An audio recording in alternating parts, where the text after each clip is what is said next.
dari pembelajaran mendalam. Iya. Enggak model aja yang pas selatan itu BK ya, Bu. Pas letter Oh, dalam. BK.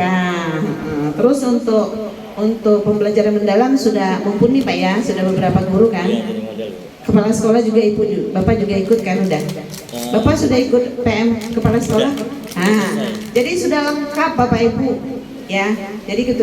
Kalau bangunan itu kita ini sudah ada pasir, sudah ada batu, tinggal membangun.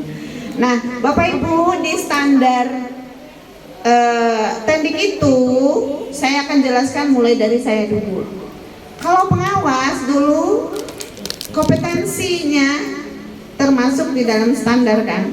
Kompetensi pengawas itu kompetensi kepribadian, sosial, kemudian kompetensi bagaimana mensupervisi akademik, mensupervisi manajerial, bagaimana kompetensi mengevaluasi, menilai dulu.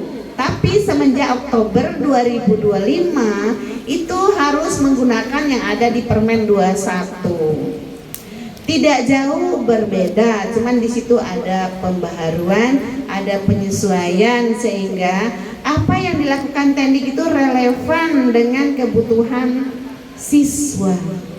Karena pada dasarnya tujuan kita utama adalah apakah pembelajaran yang diberikan kepada siswa itu berdampak. Itu Pak. Itu pembelajaran mendalam juga seperti itu Pak ya. Apakah berdampak? Jadi kalau ini bicara tentang pengawas ada 7 sekarang kompetensinya ya. Yaitu pengawas itu memacu kepala sekolah untuk menata administrasi. Karena dengan administrasi mutu guru, kualitas guru itu bisa Bapak tata.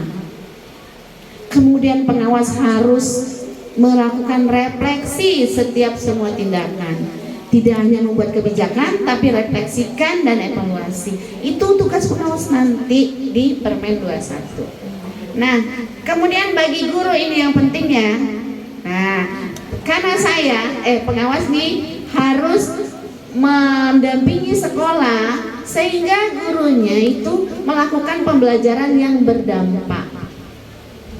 Bapak Ibu, tidak hanya pembelajaran yang dilihat oleh pengawas itu, pertama itu lingkungan Pak. Terima kasih Bapak sudah memperhatikan lingkungan ya. Tadi katanya tembok belakang sudah mulai dibangun, itu lingkungan Pak. Nah, lingkungan nanti kalau saya sebagai pengawas saya lihat semua, mulai dari kantin, satpamnya, bagaimana nih karakter satpamnya, kantinnya, toiletnya, tembok belakangnya, nanti sampai ke belakang Pak ya. Tuh. Nah, jadi lingkungan sekolah itu akan mendukung pembelajaran yang baik. Pembelajaran yang baik itu bagaimana? Pembelajaran yang dilakukan guru sehingga berdampak pada siswa. Nah, pembelajaran berdampak pada siswa ini bisa dicapai jika guru itu intent di dalam kelas atau di luar kelas dalam rangka memberikan pembelajaran. Kalau saya sudah punya format Bapak Ibu, nanti akan saya terapkan selanjutnya. 70% guru itu berkolaborasi sama siswa. 20% guru itu berkolaborasi di dalam kombel. Ada kombel kan Pak? 4 bulan baru 1 kali pertemuannya. Nah, nanti mungkin 1 minggu atau setengah bulan harus ada pertemuan, walaupun cuma 30 menit. Kalau kombelnya tidak jalan, bagaimana guru itu meningkatkan kualitasnya? Ya. Kemudian 1% adalah bimtek guru. Jadi guru ya 10% ya. 10% cuma itu dampaknya untuk kebaikan buat siswa Bapak Ibu. Karena kebanyakan guru kalau sudah bimtek tidak mengimbaskan, tidak mengubah perilakunya mengajar. Ya tidak. Bimtek udah, yang penting sertifikat.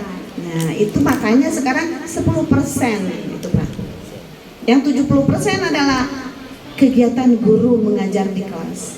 Dan guru juga kalau hanya sekedar penyampai informasi ini sudah ketinggalan.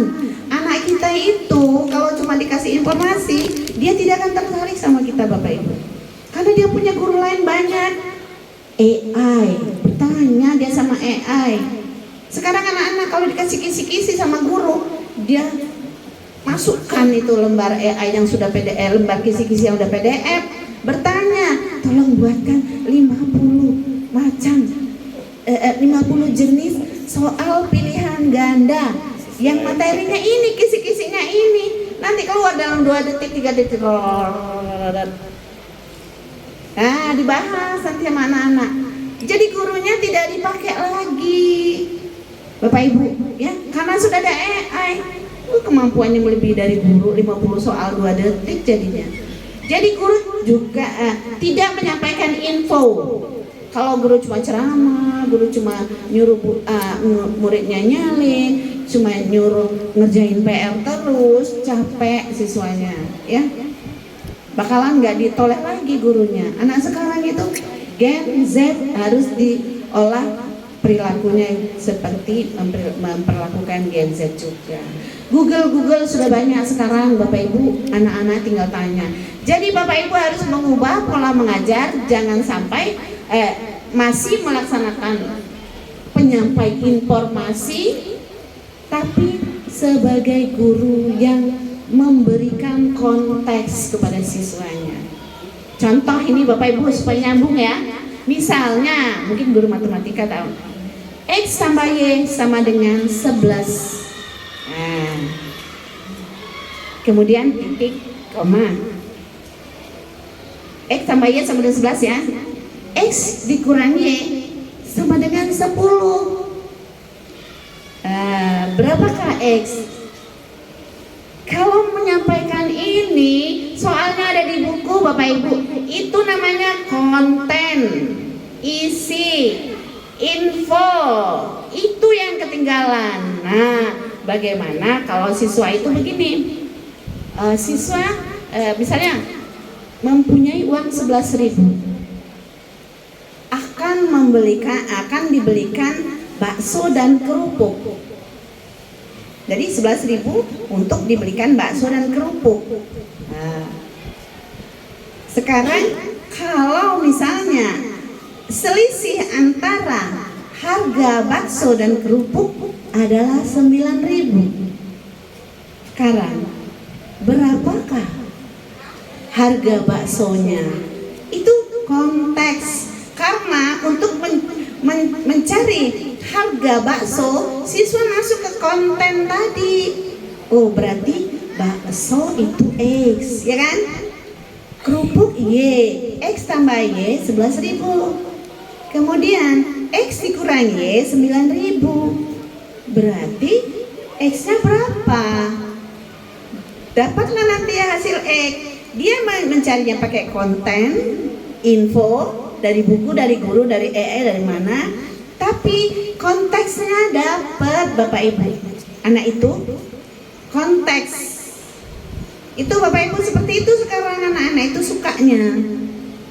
Jadi kalau Bapak Ibu hanya menyampaikan info dari buku, itu masih belum sesuai atau tidak relevan dengan mengolah anak Gen Z sekarang. Ya Bapak Ibu, mungkin nanti kita lanjutkan lagi ya. Banyak sekali yang mau saya sampaikan supaya kita berubah.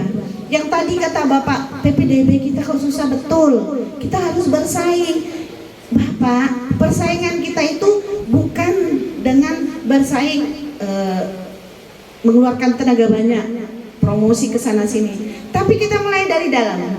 Pertama, visi misi Pak diselaraskan. Nanti kita olah visi misi kita. Selarasnya visi misi kita dengan kegiatan yang kita lakukan di sekolah ini. Kalau kita minta misalnya anak beriman dan bertakwa, ada nggak kegiatan intra, kokurikuler dan ekskul yang mendukung